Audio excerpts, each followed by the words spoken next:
Live from the IRC television studios on the SUNY Oneonta campus, this is Oneonta News Now. I'm Joanna Weidenheimer. And I'm Barbara Prempe. Before we start the news, meteorologist Matthew Miles joins us with a look at the Oneonta weather cam. Thanks, Joanna. Well, we had a bit of a warmer day today. I'll let you know how long that's going to last after the break. Back to you guys. Thanks, Matthew. Coming up next, we have your campus news. Stay tuned to Oneonta News Now. It's on us to stop sexual assault. To get in the way before it happens. To get a friend home safe. And to not blame the victim. It's on us. To look out for each other. To not look the other way. It's on us to stand up. To step in. To take responsibility. It's on us, all of us, to stop sexual assault. Learn how and take the pledge at itsonus.org. In campus news, a new cross-disciplinary program has begun that involves the SUNY Oneonta biology and sociology majors alongside Riverside Elementary School. This innovative is intended to get students at the elementary school excited about growing their own food.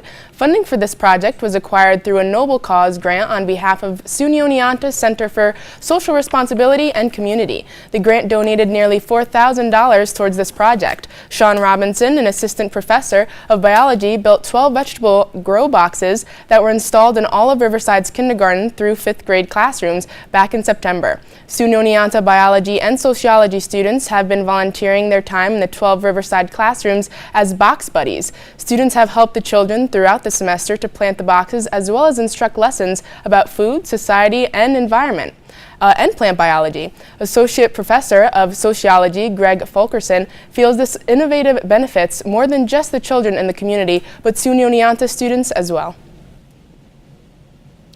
Curious about all the construction going on around campus? President of the college, Nancy Klonowski, hosted her weekly coffee hour in Fitzhall Hall, which is an open forum where she answers questions from students and faculty. Their first topic of discussion was the issue of parking on campus. The new Welcome Center construction raised many questions since before this building broke ground. It was a faculty and staff parking lot. Klonowski assured students that additional spots have been added to areas by Alumni Fieldhouse and towards the freshman resident halls. In terms of a timeline of construction completion, the new Red Dragon Outfitters building will be in full use by fall 2017, where the Welcome Center will be completed by 2018. The future Red Dragon Outfitters building will provide a new home to all of the offices inside of the Hunt Union to allow for more student spaces inside of Hunt. Also, some services located in Alumni Hall will be relocated to this new building to make them more accessible to students. For the future of SUNY Oneonta, we can see improvements on the library and a renovation of West Dormitory Road to limit the traffic near the Mills bus stop. Finally, an initiative to make the campus more appealing for pedestrians. It's that time of year again, flu season that is. The health center notified SUNY Oneonta students via email to alert them of the usually high number of students sick with the flu virus this year, since the flu is highly contagious. The health center is offering free flu vaccines to students to help stop the spread of the influenza. Flu shots are available to be administered at the health center without an appointment. The SUNY Oneonta Health and Wellness Center is located across the street from Holbert Residence Hall on Ravine Parkway. Flu clinic times are scheduled from 11:30 to 12:30 on Monday, Wednesday, and Friday, and on Tuesday, Thursday from 3 to 4 p.m. Get your flu shot at the Health and Wellness Center today to avoid being affected by this contagious virus. Thanks, Joanna. We have your local entertainment news when we come back. Stay tuned to Oneonta News Now.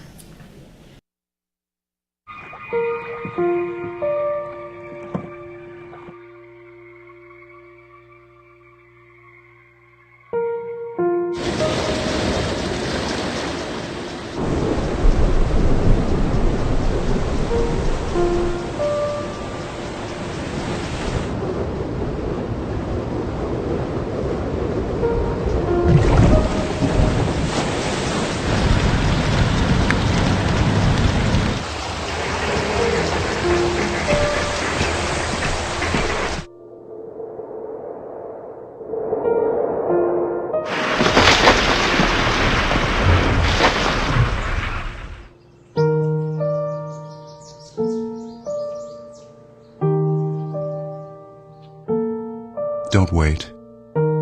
Communicate. Make your emergency plan today. We're back with your local entertainment news update with Samantha Johnson. What's going on this week on campus, Samantha? Well, if we have any Harry Potter fans out there, you guys are going to love what's playing in the Red Dragon Theater. There's a lot of events going on with clubs, but other than that, let's take a closer look at what's going on in Oneonta this week. This past Sunday, students were able to participate in a traditional Native American winter game at SUNY Oneonta's College Camp Lodge. The traditional game, called Snow Snakes, began at 1 p.m. Students learned how to toss a mudcat and long snake during some afternoon fun. The program was free for everyone, and a warming hut was available for those that needed to get out of the cold from time to time. Overall, the event was a great learning experience for all who participated. Get ready, the magic of Harry Potter lives on. The Warner Brothers spin-off, penned by J.K. Rowling, is intended as the first chapter in a whole new fantasy film franchise. The film Fantastic Beasts and Where to Find Them will be playing at the Red Dragon Theater Friday through Sunday at 6:30 p.m. and 9 p.m. There will also be a showing on Sunday at 1 p.m. Tickets are free for SUNY Oneonta students and $3 for all others. In other news, the Communication Arts Honor Society Lambda Pi Eta will be holding its first event of the semester this Friday. The event involves a kissing booth with dogs and cats from the Susquehanna Animal Shelter. The event will take place from 2 p.m. to 4 p.m. at Hunt Union's International Lounge. Information will be provided on the shelter and its adoption policies. There will be photos of the available animals and t-shirts as well. The animal shelter is always looking for a helping hand, so come on by and get a smooch from a fun and furry friend. On Sunday, Curtis Hall will be hosting a program called What Do I Stand For? The event is focused around diversity and will take place on the first floor lounge from 4 p.m. to 5 p.m. It will begin with the line game, which shows similarities and differences of the participants, followed by a group discussion. To finish out the program, there will be diversity cupcake making and a s'more value trade-off. Participants will write their values in exchange for a s'more. All are welcome to attend. I think this is a great activity for students to be interactive and understand and learn about diversity in our campus. I also like how the dorms do these types of programs, because you don't have to be a freshman necessarily, so I think it's nice that they continue it into the older dorms. Yeah, definitely. And you get s'mores, so can't get rid of why that. not? Coming up, we have your local news. Stay tuned to ONN.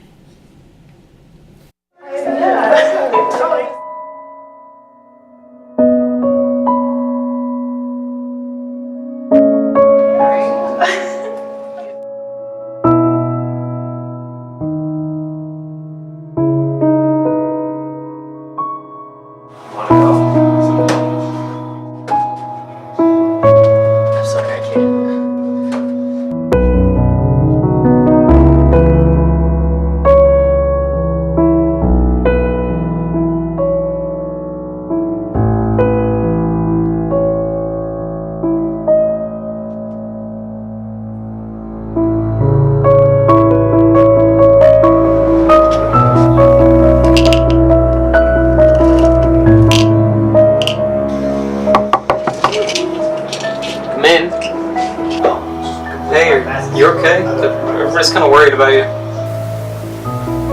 No. I'm not okay.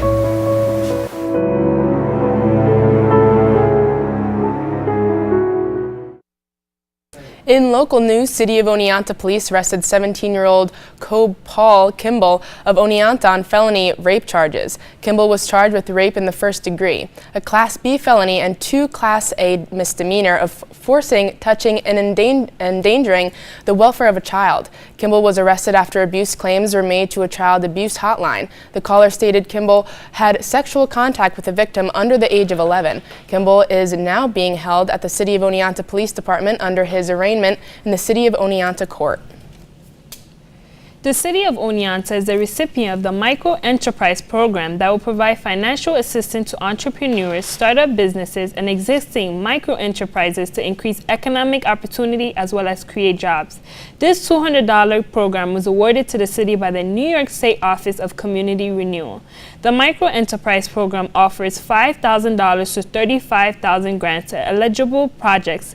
Eligible products include capital equipment and fixtures, working capital, inventory, and software. 10% of the total project cost must be paid for by the business owner. Owners must also complete business ownership training of entrepreneurial training, Interested parties should submit their applications by February 28th. Oneonta police and fire departments responded to a report of a motor vehicle accident involving a school bus on February 2nd at approximately 3:40 p.m. The incident took place on Chestnut Street in Oneonta. This accident involved a school bus filled with approximately 22 students and 2 other vehicles. The bus was hit from behind by a sedan, which in turn caused an additional accident with a pickup truck located behind the sedan. At the time of the accident, the Oneonta City school bus was stopped with its flashing lights on. When emergency and medical personnel arrived on the scene, the children were checked for injuries. After investigation, no one was injured in this collision. Both vehicles involved in the collision were towed from the scene while the bus was driven from its location with minor damages. Children were transported to their homes in an alternate City of Oneonta school bus. A proposal to open a food and beverage innovation center on Market Street is one of the many proposals reviewed to revitalize downtown Oneonta. This plan is aimed to renovate the municipal parking garage and enhance walkways and housing options. If approved by the Planning Committee, it will be funded through the Oneonta Downtown Revitalization Grant of $10 million.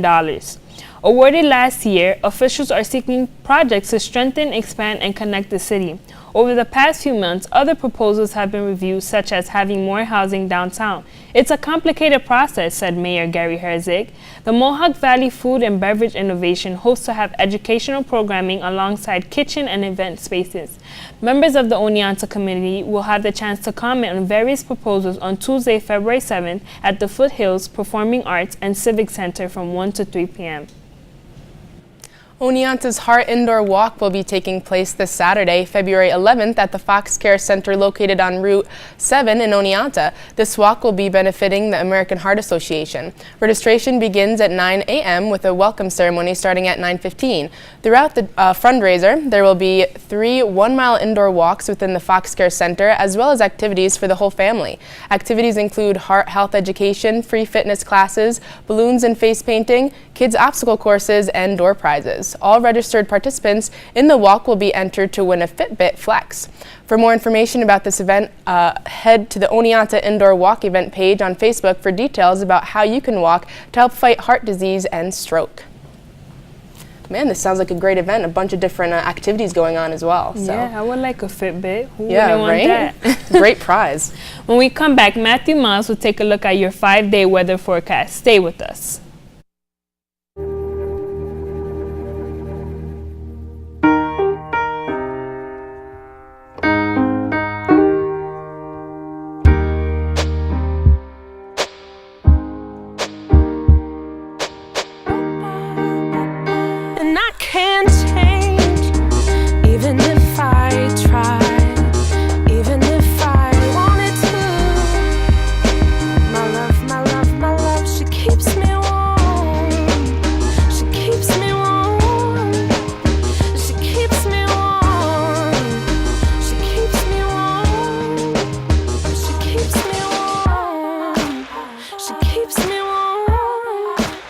We are neighbors and best friends. I love my sister. My heart doesn't see race. Love is love. Our family is no less than any other family.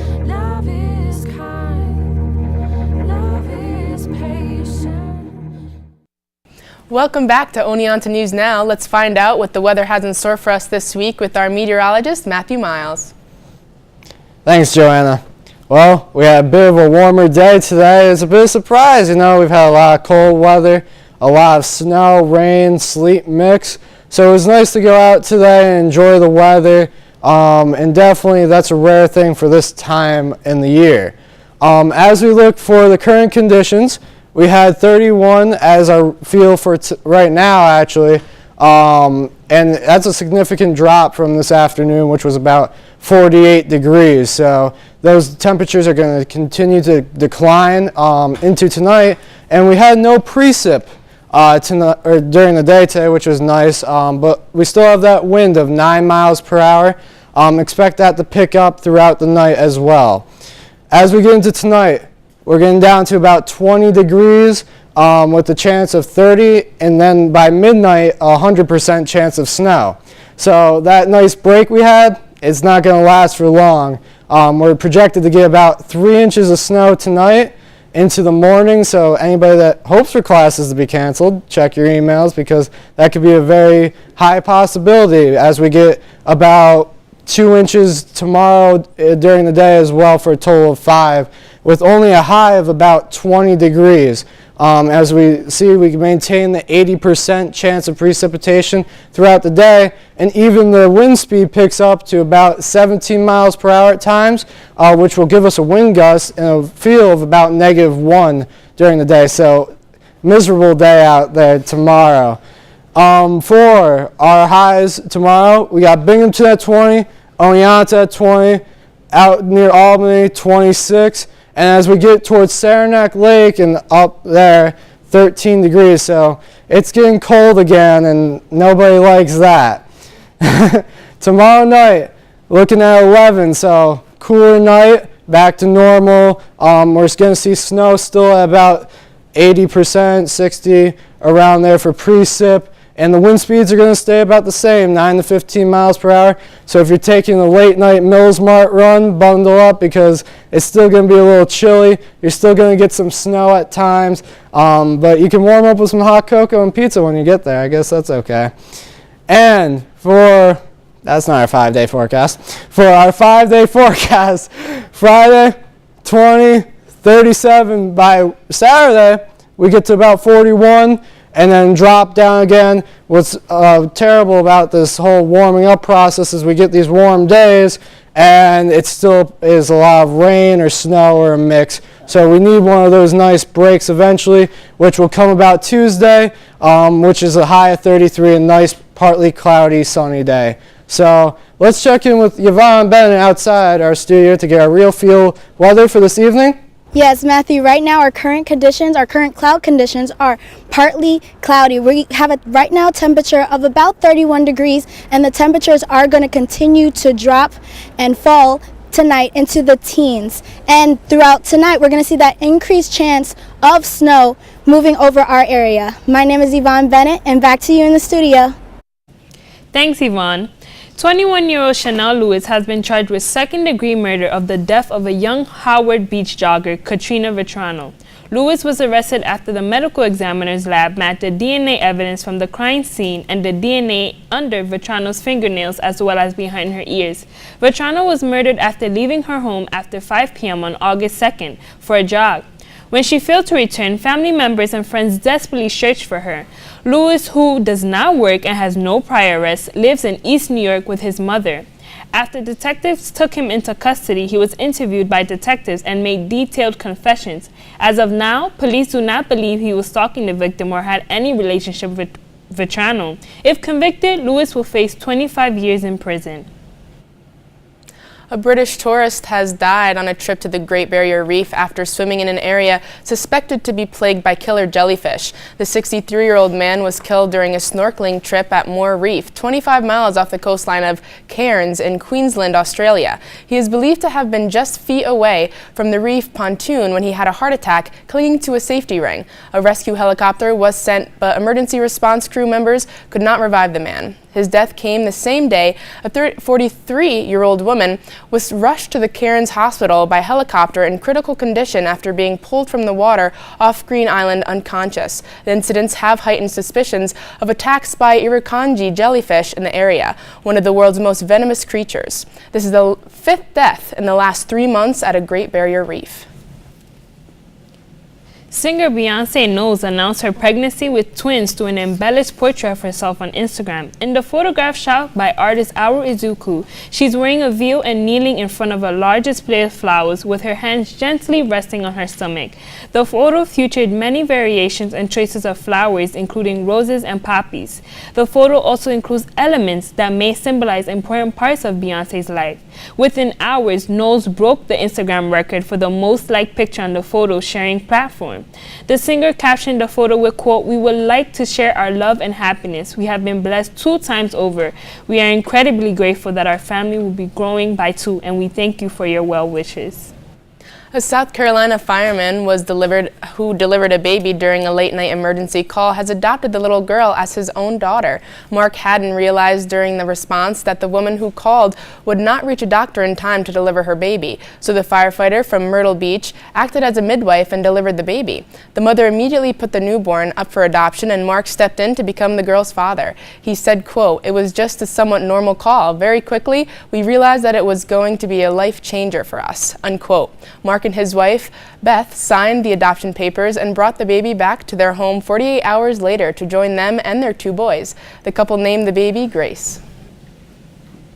Thanks, Joanna. Stay tuned to ONN for a Super Bowl 51 recap with Awesome Teeterbaum and special guests from the Sideliners.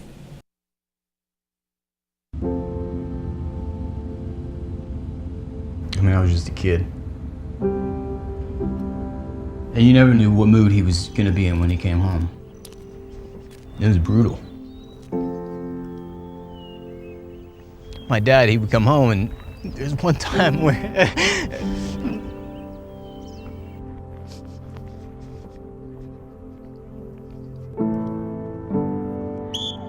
Good job, bring it back. Chad wasn't a football player per se. He was just a kid that needed to be a part of something.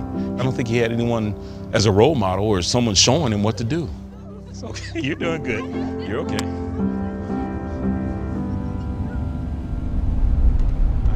Coach Marr was the only person I really trusted in this town. You know, he was always there. And I'm so proud of you. You've done well. Done well.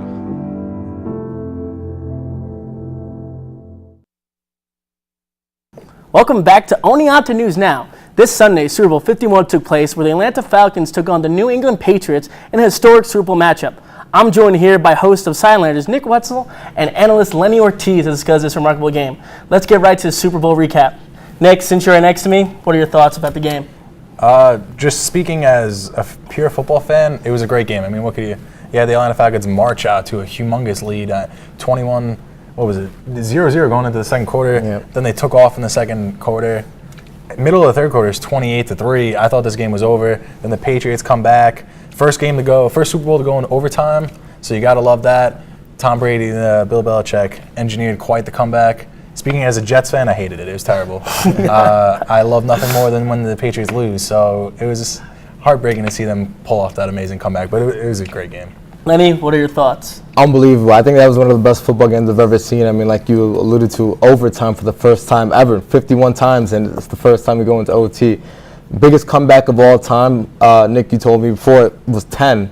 And we had 25-point recovery by the Patriots, and they ended up going on to win the game. So unbelievable. And it's typical that you see Tom Brady leading it. You know, he's the face of the team, face of the sport, really. So it was just a classic game.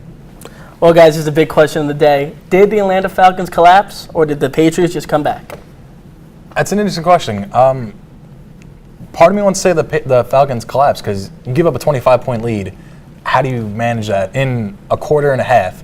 But it really wasn't anything that I can pinpoint that the Falcons did wrong. It was just the Patriots just doing what they do, never giving up. I mean, the game was really epitomized on that fourth and I think it was 15 where Tom Brady takes off, and Tom Brady, not the most mobile quarterback the league has, he gets that crucial first down and then it was chipping away. And at the end of the game, they won. So I would say the Patriots came back. Lenny, what about you? I'll say that the Falcons, they collapsed. Like we said, 25-point lead in the third quarter. All you have to do is just run the clock out, hold them on defense. Couldn't do the job. And also, Matt Ryan, not a lot of people are talking about this, big sack. They were inside the 30. He was sacked for about 8 yards, knocked them out of field goal position. If he throws the ball away, I'm talking about the Falcons kicking a field goal and they put the game away in the fourth quarter. So the Falcons, that one play ended up costing them, but in the grand scheme of things, it was a total collapse. I totally agree with you. Seeing Tom Brady just almost on the sidelines, like praying, hoping he can win. The Falcons, they just collapsed. And Tom Brady, they found out what was wrong and he went for it. Tom Brady, is he the GOAT, the greatest of all time? I mean, I feel like you could have said he was the greatest of all time before this game. It's hard to knock what he's been able to do. Coming into this game, he already had 4 Super Bowl rings. The stats, he had great regular season quarterback, phenomenal postseason quarterback. But after this game, I don't think there's a question at all. Hands down, greatest quarterback of all time. Bill Belichick, greatest coach of all time. And this pains me to say it, too. I don't want you to think that this doesn't hurt, but you got to give it to him. Greatest of all time. Lenny? Best to ever touch a football, absolutely, the best. I mean, you look at stats, look at emotion, look at the era that we're playing in. You can't, there's no knock on this guy. He's the best. 5 rings. I agree with you, too. I think Tom Brady is the face of the NFL, and we'll be talking about him 50 years from now. Absolutely. Do you think Atlanta will be back soon? Because we all know the Patriots will probably be back soon. Do you think Atlanta will be back? My first judgment is to say yes, but then my second is to take a look at the Carolina Panthers this year. Everyone thought they were going to be right back, and they took a humongous step back, really opened the door for the Falcons to take that. So I'd like to see what the Panthers can do, because if they regain any momentum that they had coming into this season, I think it's going to be hard for the Falcons to just march right back. But that being said, they have their quarterback. They have pieces on offense. They have 2 good running backs. If they can get their defense healthy and maybe a couple more pieces on defense, I don't see why they wouldn't be back. Lenny, what about you? Absolutely. The Falcons have, a historic offense. You look at the records that they broke this year. It's not something that's just going to be here today and gone tomorrow. So they're going to be powerful next year. But if you look at the NFC in the grand scheme of things, a lot of young teams, the Buccaneers in that conference too, in their division. Yep. So a lot of teams will be improving. Atlanta they're going to have to do some housework and add some pieces, but I wouldn't be surprised if they come back. You got year 2 of Dak and Zeke too, and for Dallas. How many more years till Tom Brady's gone? If there is a God, 1. 1 more year? I mean, the guy's going to be 40. And that being said, he's going to be the greatest quarterback next year anyway, but Father Time is undefeated. Eventually, Tom Brady will retire. I give him 2 to 3 more years tops. Yeah, I give him 2 years cap. I mean, he's playing a sport where you literally have to tackle somebody to the ground, and he's the main piece. I mean, you want to knock this guy as much as you can, so I'll give him 2 years max. Have you seen his diet, though? The guy doesn't eat anything. Oh, the guy's an animal. Nothing. The guy's an animal, but did you see how many times he got hit in that Super Bowl? Yeah, that's why I thought it was over. He got hit so many times. What are you going to do? But what do you think about the Super Bowl? You think it was a fun time to watch? You think it was a... Yeah, it was a phenomenal game. Like Lenny said, first one to go into overtime. 51 Super Bowls, and this is the first one to go into overtime. 25-point comeback. The largest comeback was 10 points. I mean, what can you say? You really couldn't have scripted a better Super Bowl, except that the Patriots lost. And it absolutely was a great, fun time to watch, and it was almost like a holiday. Everybody got together. Even you were at houses with people that you didn't even know watching, and everyone's laughing over the commercials and how great those are. And the game, went from one direction to the other. It was just a fun night. Honestly, it was a really good time. And that's it for your weekly sports update on Oneonta News Now. Thanks for joining me, guys. No problem. It's on us to stop sexual assault. To get in the way before it happens. To get a friend home safe. And to not blame the victim. It's on us. To look out for each other. To not look the other way. It's on us to stand up. To step in. To take responsibility. It's on us, all of us, to stop sexual assault. Learn how and take the pledge at itsonus.org.